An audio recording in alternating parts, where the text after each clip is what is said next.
What's up, Silver Stackers? Thank you for tuning in. This is Silver Slayer. It's kind of funny what silver's price is doing right now. It's up, down, sideways, left, right, to the middle, front, and center. But in reality, it really doesn't matter. We're going to go over an article titled Silver is Poised for a Double-Digit Bounce. First, starting off saying silver's been crashing. Metal's down 31% from its March high. Recently hit its lowest price since 2020, which is ironically March the year before when silver was $11. So we're talking about $11 silver in March of 2020 to the March high the next year, and now we're looking at the lowest price 2 years prior.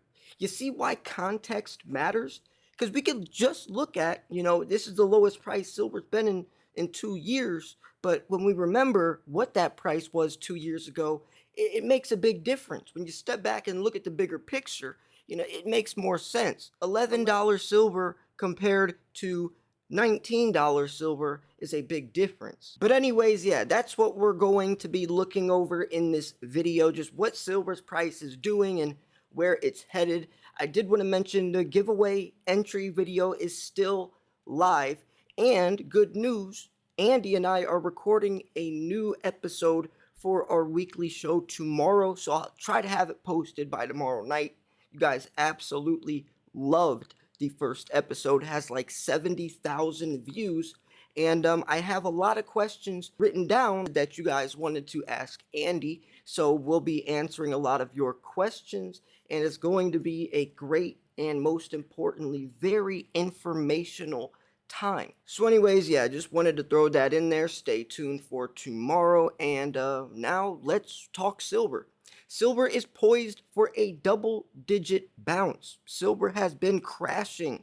The metal's down 31% from its March high and recently hit its lowest price since 2020. The washout has investors scared. And that's the part where I was talking about earlier as to why you got to step back and look at the bigger picture, because context matters. In March of 2020, if you would have told people we would be freaking out about $20 silver 2 years later, they would laugh, because that's double the price of what it was. And for example, I've been making silver stacking videos since 2015, and I remember celebrating the first time silver broke above $20. I remember the exact month. The July 2016 high of $21 silver, we celebrated like our favorite football team won the Super Bowl, because silver's average price for the last decade has been $15. See, if you're new to stacking and you just started, you're desensitized to that $30 price during the Wall Street silver movement, the original bang of that. So now when it's down to $20, you get a little worried. But when you understand silver's true value and the dollar's true value, the washout wouldn't scare anyone. This would just be happy times because you get it for cheaper, especially with premiums. They want nothing to do with the metal. See, those aren't real silver stackers in my opinion. Even worse, bets against silver are at the highest level since 2019, and we've only seen sentiment this negative a handful of times in the past few decades. And I mean, yeah, but I don't know. I just want to cover the article and then we'll dive deeper, especially since I just saw that he's going to also say, let me explain, which is going to be very nice to break down. So let's look at this.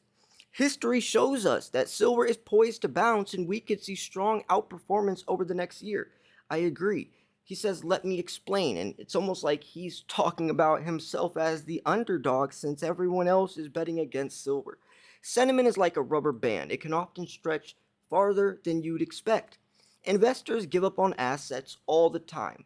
That indifference can turn to disdain, and eventually it'll grow outright hatred. And yes, I mean, look how many people hate Bitcoin that also invested into it before. Makes sense. I mean, a lot of people have bias about silver itself because they probably bought high and sold low. Most people that invest into silver don't even break even, and that's because they're investing backwards. They're buying high when all the hype is there.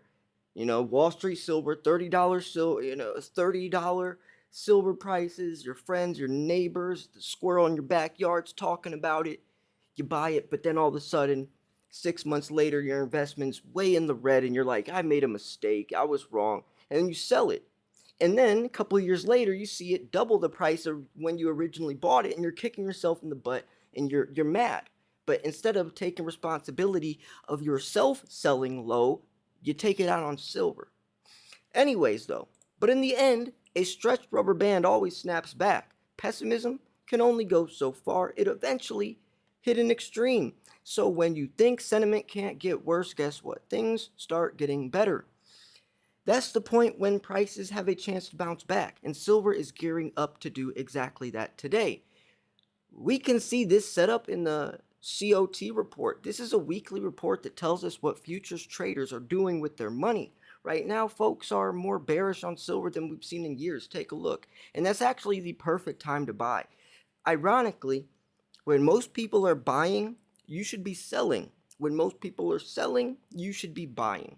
Because most people do the exact opposite of what they're supposed to do. If you wanted to catch some gains off silver in the last 10 years, the perfect time to do that would have been when everyone was buying it. $30 silver in early 2021 when Wall Street Silver pushed it up. That was the biggest top we've seen in a decade. But guess what? That's when most people bought it. That's when you could have sold it if you wanted to get some tops, and silver's average price was literally half of that over the last decade. But guess what? That's when everyone buys it. Right now, everyone's against it. This is probably meaning that right now is the best time to buy. And those same people that are selling and are against it are going to look back and feel silly. And that is just the facts of investing, folks. Invest with your head, not your heart.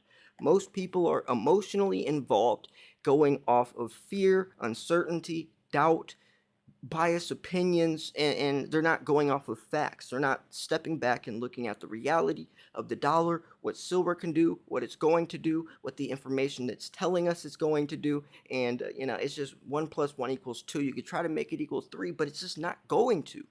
So they're jumping on the bandwagon. They're betting against the metal at one of the highest rates on record.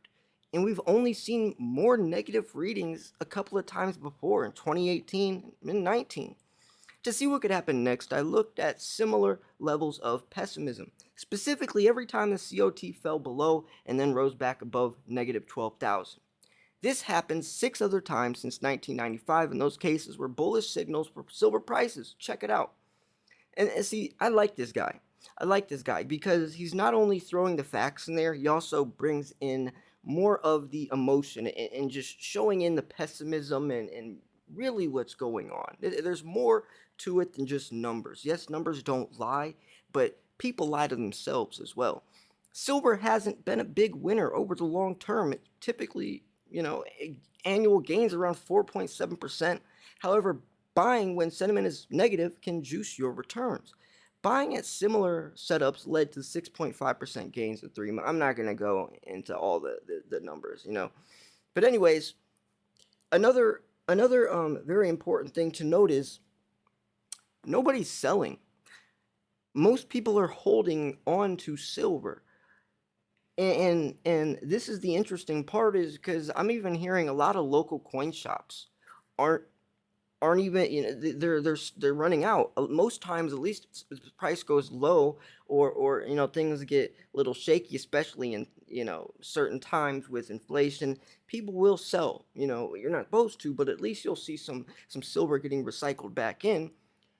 But nobody is selling their silver. It's just getting scraped up off the shelves, and I don't know what's going to happen. I mean, think of a local coin shop. Most of their silver isn't bought online, or the way we buy it. It's from customers selling it to them. But if nobody's selling it to them, it gives a little indicator of what's happening on a much grander scale. And with investing 101, one of the first things you learn about investing is low supply, high demand pushes the price up. That's how you profit. That's literally what profiting is. So to think that in a perfect world, that anything else, betting against silver, or thinking that, it's washed out, these washed out investors that are betting against it at the worst times, it's just, you can see they're not thinking rationally. And that's where fear, uncertainty, doubt, anxiety, all that stuff comes in. Because if you would be, let's say these guys that think silver's washed out, whatever, 5 years from now, if they look back at today's time, when they're not in the moment, right? They're not in this moment right now with everything going on. They would think to themselves, "What in the hell was I thinking?" It was blatantly obvious, given all the circumstances. But when they're in the moment, they can't think rationally. They can't step outside of themselves. The ego-driven brain that's reading articles that is the opposite of this, the ones that are telling everyone that silver's washed out and it's the lowest price it's been in 2 years, not even remembering what that price was 2 years ago, and mentioning how everyone's scared and maybe we should move to X, Y, and Z. That's all fear driven. You got to step back and look at the bigger picture. Anyways, I'm going to wrap this video up here. If you thought this video was educational, informational, at least entertaining, make sure to hit the like button.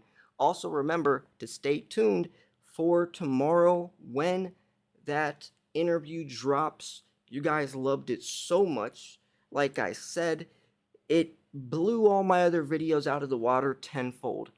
I mean, to get 70,000 views in like 1 week from that just shows you guys love what Andy had to say, especially about the BRICS nations and all that with the petrodollar. We're going to dig more into that stuff, and I'm really glad that so many of you asked questions or sent me emails to ask questions to Andy, because then we'll get, we'll involve you guys as well, and I think that's going to play a very good part to make the interview even better, because I can only ask so much. I really want you all to also get a chance to speak with him. And if you did want to, literally send an email to info@milesfranklin.com, and you could purchase silver from one of the literal cheapest place online, because he will match any other price of any other retailer that you could find if it's cheaper than his, which it probably won't be. But if it is, if you find a better price, send a screenshot or the link to him and he will match it. So you cannot find anywhere cheaper. Let him know Silver Slayer sent you. He will be happy to hear it. Plus, building a relationship with someone like him is, the price, that's irrelevant, because he will take you much farther just having a business relationship than just, getting a couple dollars off, a couple Eagles or whatever. Plus, speaking of Eagles, he is one of the only few authorized dealers, since the U.S. Mint literally cut out everyone else. The public can't buy from the U.S. Mint. Nobody can buy. Only a handful of dealers, and yes, just about a handful, and Andy is one of them. So that speaks for itself. Anyways, I'm going to wrap this video up here. Thanks for tuning in. This was Silver Slayer. I'll see you guys soon. Peace.